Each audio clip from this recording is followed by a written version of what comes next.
しゃみを我慢するのは命に関わる？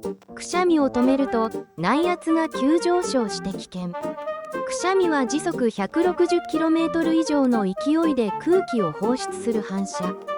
これを我慢すると空気の圧力が耳や血管に逆流し、鼓膜損傷や血管破裂の危険があるのです。